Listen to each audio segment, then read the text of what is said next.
Hey, howdy y'all. Welcome to the Blade Lab.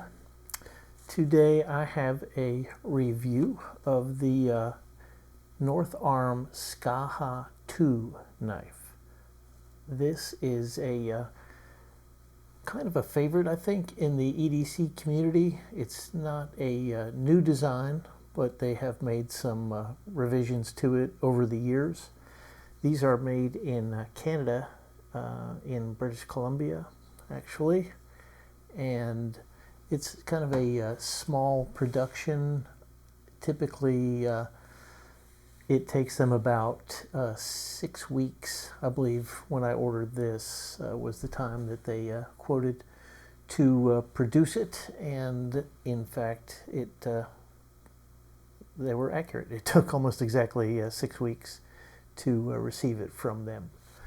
So let's I will show you this information here. You can perhaps pause it and read it if you want to, and then I will take it away. Put the knife back. So yeah, I was interested in this because it has gotten some pretty great reviews on YouTube from some of the bigger YouTube channels, and I really like the looks of it, and so I said I better check this out myself. This is obviously sort of a weave carbon fiber. The handles are contoured really nicely. You can see how rounded that is.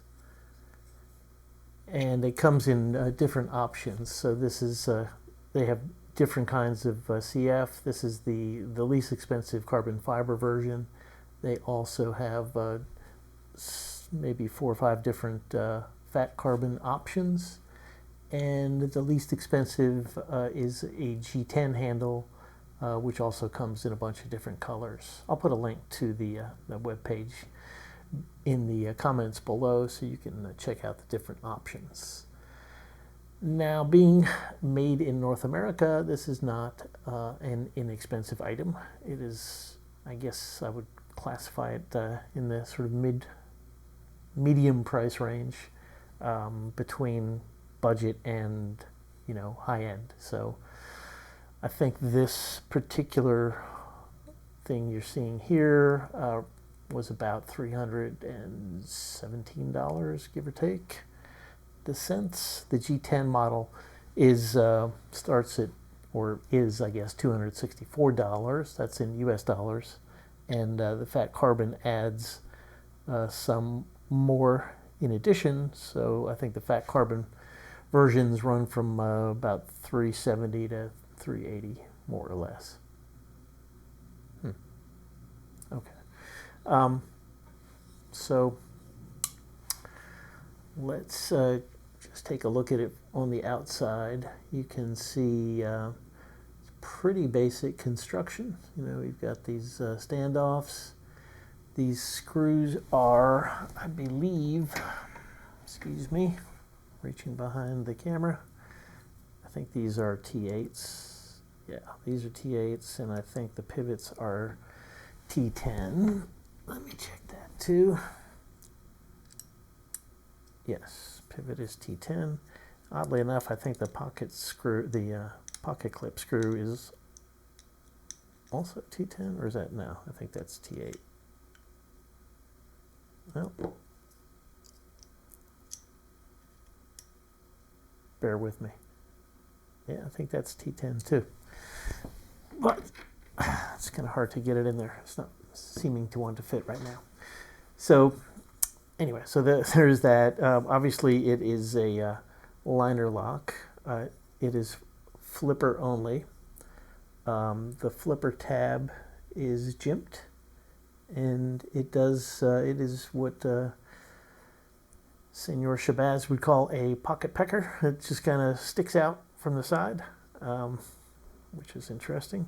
You can see in the closed position, you can see the sort of the Canadian maple leaf there, maybe, yeah. And on the other side, you can't see anything. It does have a lanyard hole, pretty good sized one. The centering on this, I have replaced the bearings with skiffs, which we'll talk about. But the centering came good, and it remains good. And good blade to handle ratio. You can see there's not much spare handle left over when the knife is closed. The tip protection is excellent. You can't be pretty much impossible to cut yourself on that tip when the knife is closed, of course.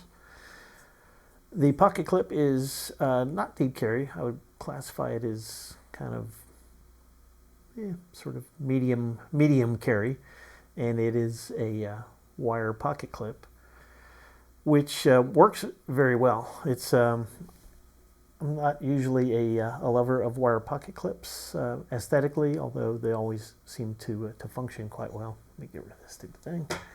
But in this case, it seems to be kind of a thicker gauge steel. And you can see it's got a decent amount of ramp, so it goes in and out of pocket very well, but it does not poke into the hand. And it's what I don't like about a lot of wire clips is that they tend to sort of skate sideways across the scale just because they're a little bit flimsy. This is really not doing that hardly at all, so really like that. Let's open her up. So yeah, I think it's a pretty design. It's a nice, simple. Obviously, it's kind of knife shaped. It has the North Arms logo on the blade, and it does mention that it is in Magna Cut steel. It is otherwise unadorned, and there's no marking on the handle at all. So it's just this. These, I believe, used to come in a sort of step milled blade, but now they've gone with a smooth, obviously, and it's kind of a, I guess you would call it a polished stonewash. It is stonewash, but it's also somewhat reflective. I guess what it reminds me of, probably more than anything, is some of those polished stonewash finishes that Spyderco does on some of the higher end Tai Chung knives. I guess you would say the Payson and the Swayback and the original Sleege Bowie and a few others. So real pretty finish. I like it. There is jimping on top, which is pretty functional. If you hold it here, it's going to give you some purchase on your thumb. So that's nice. The sharpening choil is not great. I mean, there really is no sharpening choil. It's just sort of the edge kind of just terminates right at the plunge grind. So that could be better. However, because you can see the stop pin seats into a little. Hold on, let me undo this. Yeah, so the stop pin seats into a little notch on the bottom of the blade, so you could cut your own choil down here, which I will probably end up doing eventually. The blade obviously is a very thin blade stock. It's I measured this at 0.1 inches, so very slicey. It is a full flat grind, and there are sort of just no obstructions at all. So it's a very good cutter, especially if you want to be going through a sort of stiff material like cardboard, or I'm sure it'd be good for food prep, apples, that kind of sort of stiff hard things. It's a good blade for that. It also has sufficient belly so that if you wanted to sort of be cutting on cutting board, it would give you enough clearance for your knuckles to be able to do that. So, and it has a pretty good amount of a straight section here too. So, a very useful blade shape. The tip is about the height of the pivot, so it's also going to be pretty good for sort of a detailed utility cutting. I'll try not to cut a pattern on my hand. Let's talk for a minute about the specs on this. Dimensions, it is 7.75 inches overall. The blade length is 3.3 inches. The cutting edge is 3 1/8. I told you about the blade stock. It's quite light, but it weighs just 2.7 ounces, so a very good ratio. In terms of the handle thickness, I talked about that before, how nicely contoured it is, and it is extremely comfortable in the hand. But part of the reason for that is because the handle is heavily contoured and pretty thick, like you might find on a fixed blade knife. So I think at the thickest part, it's about 0.64 inches thick, not including the pocket clip. So yeah, that's I'd say the probably average folding knife is about 1/2 inch. So this is going to be a fair sight thicker than that. I don't mind that. In fact, I like it. There's always a place for a very thin knife, depending on the clothing you're wearing or what type of event you're going to. You might want a real thin knife. For me, it doesn't really matter that much. I'm happy enough to carry something this thick in my pocket. And it's sort of compact enough overall that it really doesn't take up much room, except for maybe that the pocket packer. I have replaced the bearings on this with skiff bearings, and a lot of times I'll do that just for the hell of it. In this case, I actually did it because I didn't like the way the stock bearings felt, and when I opened it up, I'm going to throw up here a picture of the knife disassembled. I found that the bearing, they were using steel bearings, and even though there were a bunch of balls in the bearings they're using, even one more than the skiffs actually. So that should give good stability and whatnot. But I could just, when it was drop shut, but you know how it is when you can sort of feel the balls rolling. You get that little annoying vibration. So yeah, I didn't care for that. So I switched them out, and that went away completely with the skiff bearings. So if that sort of feeling bothers you, by all means, I would recommend going with the skiffs. In case you want to do that, this uses, it has a 3/16 inch pivot. You'll want the 1/16 inch balls, and it's the 11 ball bearing. So that is what you need to know for that. The blade steel on this, did I say, is MagnaCut. They advertise it at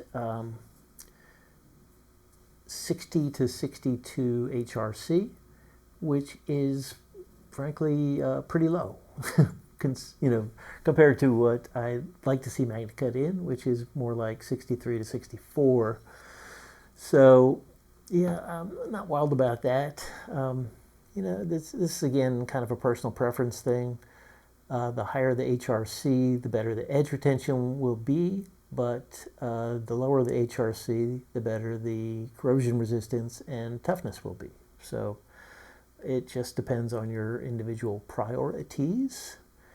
I was sort of hoping that this they were being conservative, and maybe mine would come in closer to 62. However, I did test the hardness of this blade here, and it came in at 60.4 HRC. So, yeah, not thrilled with that. And in the early testing, just the use that I've put this thing through, it in fact does not seem to have very good edge retention. So that's a little bit of a shame. It might, it might improve with some additional sharpenings. You never know if the edge was burned at the factory. I suspect it wasn't, because it seemed to be an edge that was done on a some sort of fixed angle system, because it was very flat.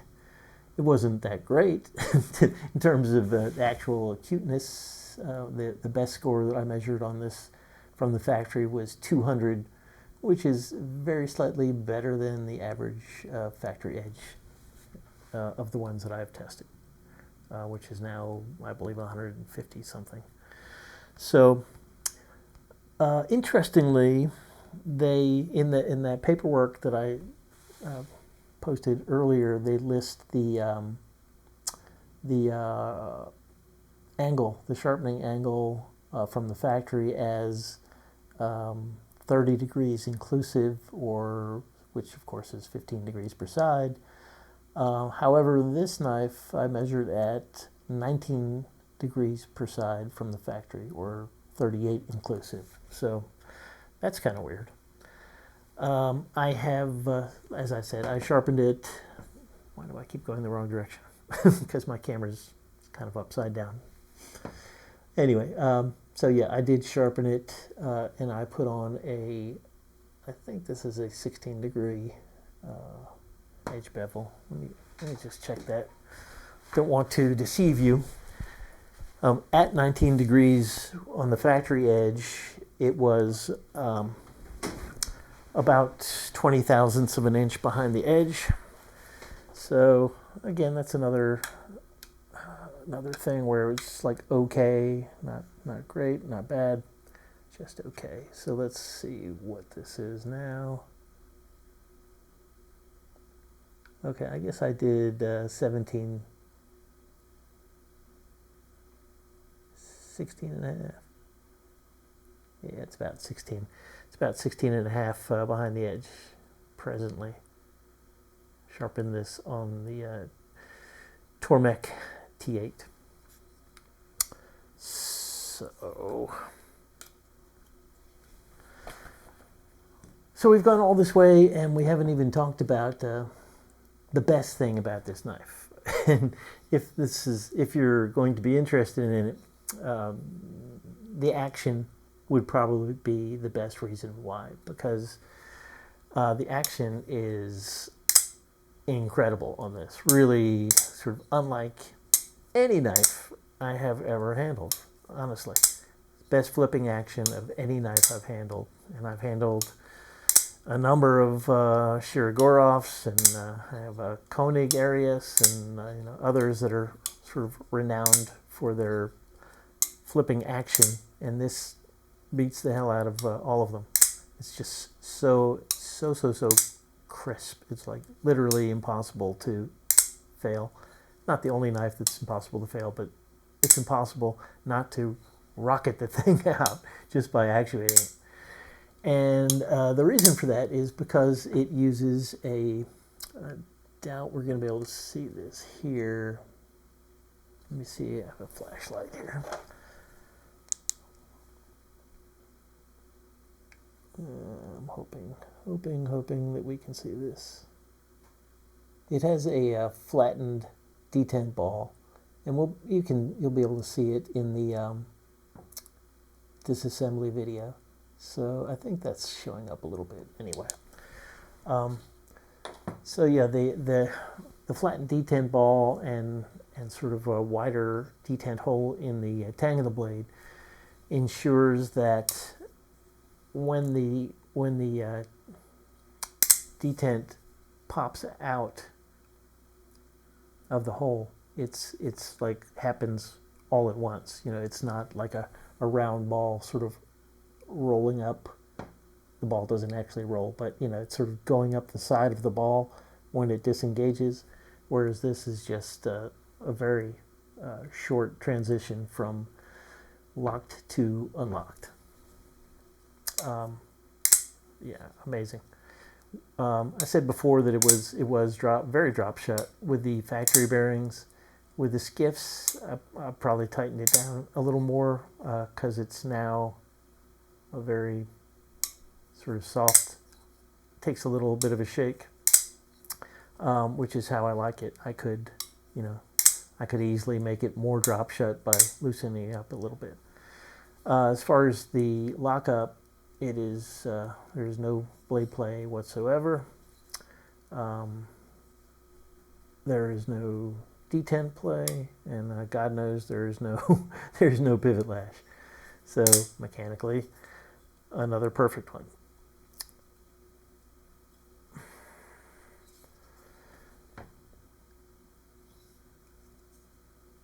I think I've covered everything on this. Oh no, I didn't. I forgot to do my size comparisons. How foolish of me. So let us throw up our usual Spyderco PM2, which you can see is considerably bigger. I'm just going to take that one out. A couple good size comparisons, and maybe comparisons generally, are the Spyderco Bug Out. This one is the fancy version, S90V and carbon fiber scales. So I think this is going to be the Bug Out's a bit smaller. Certainly it's much thinner, this way. And it's lighter. So the Skaha weighs 2.7 ounces, which is very light. This one, the Bug Out, is 2 ounces, which is ridiculous light. This is, it's another sort of personal preference thing. I tend to prefer knives that are a little heavier, actually. Although sometimes, depending on what you're wearing and where you're going, it's nice to have a lighter knife in the collection.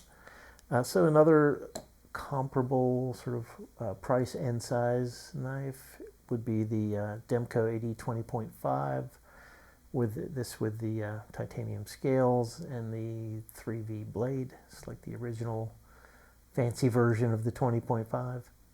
So again, it's a little bit smaller than the Skaha, but sort of in the same price category, and also quite slim, quite a bit slimmer than the Skaha, if we can tell. I think so. The carrying dimensions, let's just do it folded. So in this folded, they're not dramatically different. I would say close enough to not really matter. The PM2 obviously is going to be a fair bit longer and also sort of taller in this dimension. So I think that there is all the information. So what is my opinion of it? I really like it. I think I would like it. Well, I know I would like it more if the MagnaCut was. Pardon me for the light going out. We'll just finish this way. It's kind of quiet, don't you? It's kind of romantic. So yeah, I would like to see the MagnaCut at 63 to 64 for better edge retention. And I think if it was at 63 to 64, or a different steel that had better edge retention than MagnaCut at 60, I would be okay with the price as it stands. Let me just try to get, I'm trying to get my light to come back on now. Ah, yes. Okay, so why don't I just plug the damn thing in instead of using the batteries? I don't know. Lazy. However, let me pick up where I left off. At around 60 HRC for MagnaCut, I think the price is too high, honestly, for me. Yeah, it's, I could see knock, for 350, I mean 250 maybe would be a better price for this. 225, 250. But it is what it is, and as I said, it depends on one's priorities, because you're not going to get a better action than this at any price. I mean, you could spend thousands of dollars and not get an action like that.